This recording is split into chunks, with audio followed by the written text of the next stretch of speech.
ओम नमः शिवाय। श्री शिव महापुराण रुद्र संहिता युद्धखंड 42वां अध्याय। नारद जी बोले, शंखचूड़ के वध से संबंध महादेव जी के चरित्र को सुनकर मैं उसी प्रकार तृप्त नहीं हो रहा हूँ जिस प्रकार कोई व्यक्ति अमृत का पान कर तृप्त नहीं होता। इसलिए हे ब्रह्मन, माया का आश्रय लेकर भक्तों को आनंद प्रदान करने वाली उत्तम लीला करने वाले उन महात्मा महेश का जो चरित्र है उसे आप मुझसे कहिए। ब्रह्मा जी बोले, शंखचूड़ का वध सुनने के पश्चात सत्यवती सुत व्यास जी ने ब्रह्मपुत्र मुनीश्वर सनत कुमार से भी यही बात पूछी थी। व्यास की प्रशंसा करके सनत कुमार ने मंगलदायक महेश्वर चरित्र को कहा था। सनत कुमार जी बोले, हे व्यास, आप शंकर जी के मंगलदायक उस चरित्र को सुनिए जिसमें अंधक ने परमात्मा शंकर के गणपत्य पद को प्राप्त करा था। हे मुनीश्वर, पहले तो उसने शंकर जी से घोर युद्ध किया, उसके बाद अपने सात्विक भाव से बारंबार उन्हें प्रसन्न किया। शरणागतों की रक्षा करने वाले परम भक्त वत्सल तथा नाना प्रकार की लीला करने वाले शंकर का महात्म्य अद्भुत है। शंकर के इस प्रकार के महात्म्य को सुनकर सत्यवती सुत व्यास जी ने मुनीश्वर सनत कुमार जी को प्रणाम किया।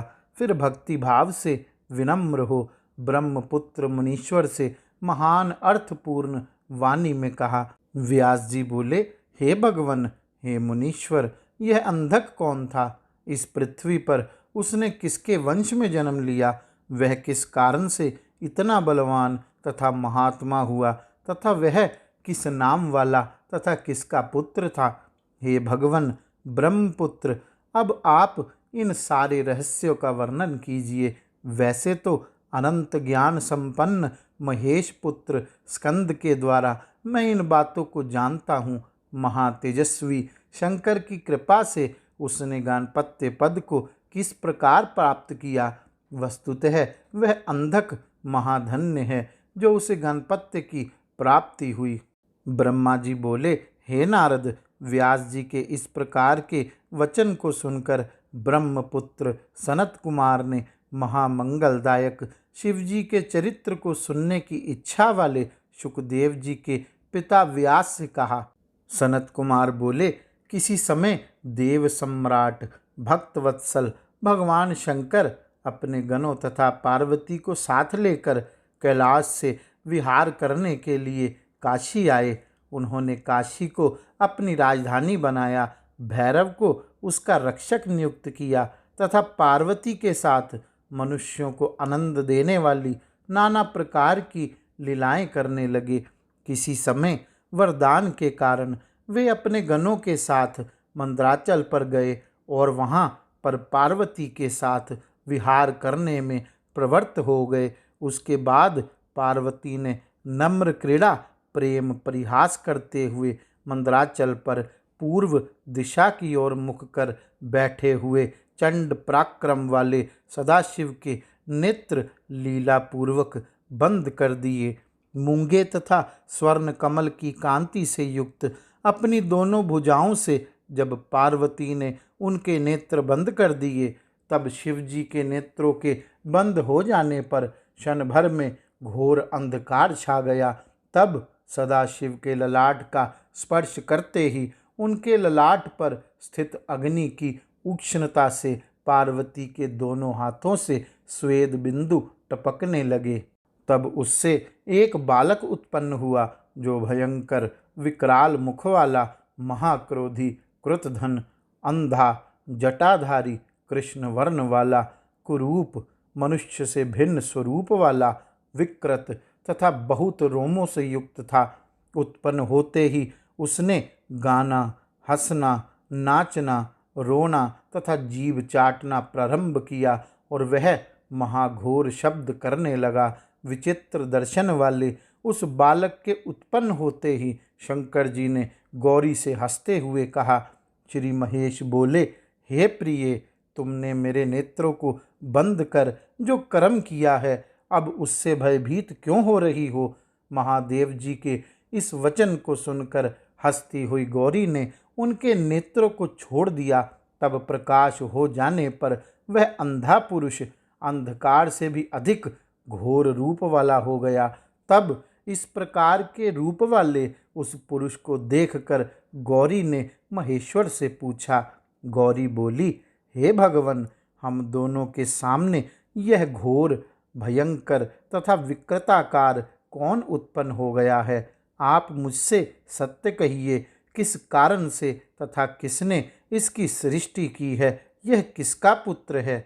सनत कुमार बोले, लीला करने वाले एवं अंधक को उत्पन्न करने वाले भगवान शंकर ने लीला करने वाली त्रिजग जननी प्रिया पार्वती की बात सुनकर हंसते हुए कहा। महेश बोले, अद्भुत चरित्र करने वाली हे अंबिके, तुम्हारे द्वारा मेरे नेत्रों के बंद कर दिए जाने पर तुम्हारे हाथों के स्वेद कण से उत्पन्न यह अद्भुत महापराक्रमशाली अंधक नाम वाला असुर प्रकट हुआ है। तुम ही इसकी जन्मदात्री हो। अतः हे आर्य, तुम ही दयापूर्वक अपनी सखियों के साथ गणों से इसकी रक्षा करो और बुद्धि से विचार कर इसके विषय में जो करना चाहती हो उसे करो। सनत कुमार बोले, तदंतर अपने पति के इस वचन को सुनकर गौरी अपनी सखियों के साथ दया भाव से अनेक प्रकार के उपायों से अपने पुत्र की रक्षा करने लगी। एक बार शिशिर काल उपस्थित होने पर अपने बड़े भाई की संतति वृद्धि को देखकर अपनी स्त्री से प्रेरित होकर पुत्र की कामना वाला हिरण्याक्ष तपस्या करने के लिए वहां पहुंचा। वह कश्यप पुत्र असुर वन का आश्रय लेकर क्रोधादि दोषों को जीतकर पुत्र प्राप्ति के निमित्त काष्ठ के समान स्थिर होकर शंकर जी के दर्शन हेतु तप करने लगा। हे द्विजेंद्र, तब उसकी तपस्या से पूर्ण रूप से प्रसन्न होकर शंकर जी वर देने के लिए गए। उस स्थान पर आकर वे वृषभ ध्वज महेश उस दैत्य श्रेष्ठ से बोले। महेश बोले, हे दैत्यराज, तुम अपनी इंद्रियों को कष्ट मत दो। तुम किस निमित्त यह व्रत कर रहे हो? तुम अपना मनोरथ कहो, मैं शंकर तुम्हें वर दूंगा। तुम जो चाहते हो वह सब मैं दूंगा। सनत कुमार बोले, शिवजी का यह सरस वचन सुनकर वह दैत्य हिरण्याक्ष अत्यंत प्रसन्न हो गया और हाथ जोड़कर सिर झुकाकर एवं नमस्कार करके विविध स्तुति पूर्वक शंकर जी से कहने लगा। हिरण्याक्ष बोला, हे चंद्रमौले, मुझे दैत्य वंश के योग्य एवं अति पराक्रमी कोई पुत्र नहीं है। उसी के लिए मैं इस तपस्या में प्रवृत्त हुआ हूँ। अतः हे देवेश, आप मुझे महाबलवान पुत्र प्रदान कीजिए, क्योंकि मेरे भाई को प्रहलाद आदि 5 महाबलवान पुत्र हैं। मुझे पुत्र नहीं है, मैं वंशहीन हो गया हूँ। अतः मेरे इस राज्य का भोग कौन करेगा? जो अपने बाहुबल से दूसरे के राज्य को अपने अधिकार में करके उसका भोग करता है अथवा पिता के राज्य का उपभोग करता है, वही इस लोक में तथा परलोक में पुत्र कहा जाता है और उसी पुत्र से पिता भी पुत्रवान होता है। वरिष्ठ धर्मज्ञ ऋषियों ने पुत्रवानों की ही उधर्व गति कही है, इसलिए सभी प्राणी उसी के लिए कामना करते हैं, अन्यथा मरने के पश्चात वह तेज पशुओं में चला जाता है, अर्थात व्यर्थ हो जाता है। पुत्रहीन को उत्तम लोक नहीं प्राप्त होता है, इसलिए लोग उसके लिए इच्छा रखते हैं और देवताओं के चरण कमल की आराधना कर उनसे एक पुत्र की भी याचना करते हैं। सनत कुमार बोले, तब कृपालु शंकर दैत्यराज के उस वचन को सुनकर प्रसन्न हो गए और उससे बोले, हे दैत्यराज, यद्यपि तुम्हारे वीर्य से पुत्र उत्पन्न नहीं होगा, फिर भी मैं तुम्हें पुत्र प्रदान करता हूँ। तुम अंधक नामक मेरे पुत्र का वरण कर लो, जो तुम्हारे ही समान बलवान और अजेय है। तुम सब दुखों को त्याग कर उसी को अपना पुत्र मान लो। इस प्रकार कहकर प्रसन्न होकर पार्वती सहित त्रिपुरारी उग्र रूप महात्मा शंकर ने उस हिरण्याक्ष को पुत्र प्रदान कर दिया। इसके बाद वह महात्मा दैत्य शंकर से पुत्र प्राप्त कर यथाक्रम उनकी प्रदक्षिणा कर तथा अनेक स्तोत्रों से रुद्र की स्तुति कर प्रसन्न होकर अपने राज्य को चला गया। तदंतर प्रचंड पराक्रमी वह दैत्य सदाशिव से पुत्र प्राप्त कर संपूर्ण देवताओं को जीतकर इस पृथ्वी को अपने देश पाताल में ले जाकर चला गया। उसके अनंतर देवताओं, मुनियों एवं सिद्धों ने सर्वात्मक, यज्ञमय तथा महाविकराल प्रधान वराह रूप का आश्रय लेकर अनंत पराक्रम वाले विष्णु का आराधन किया। तब अपनी नासिका के विविध प्रहारों से पृथ्वी को विदीर्ण कर पाताल में प्रविष्ट हो तुंड के द्वारा तथा अखंडित दाढ़ों के अग्रभाग से सैकड़ों दैत्यों को चूर्ण करके वज्र के समान कठोर पाद प्रहारों से निशाचरों की सेनाओं को मथ कर करोड़ों सूर्यों के समान ज्वाजल्यमान अपने सुदर्शन से अद्भुत तथा प्रचंड तेज वाले विष्णु ने हिरण्याक्ष के तेजस्वी सिर को काट दिया और दैत्यों को जला भी दिया।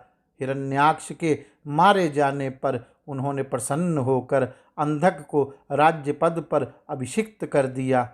इस प्रकार महात्मा विष्णु पाताल तल से पृथ्वी का उद्धार कर अपनी दाढ़ों के अग्रभाग से पृथ्वी को पुनः अपने स्थान पर प्रतिष्ठित कर परम प्रसन्न हो गए और पूर्व की भांति उसकी रक्षा करने लगे। प्रसन्न हुए समस्त देवता, मुनि तथा ब्रह्मा जी ने उनकी स्तुति की। उसके बाद उग्र शरीर वाले तथा उत्तम कार्य करने वाले वराह रूपधारी विष्णु अपने लोक को चले गए। इस प्रकार वराह रूप विष्णुदेव के द्वारा दैत्यराज हिरण्याक्ष के मारे जाने से सभी देवता, मुनि तथा अन्य सभी जीव सुखी हो गए।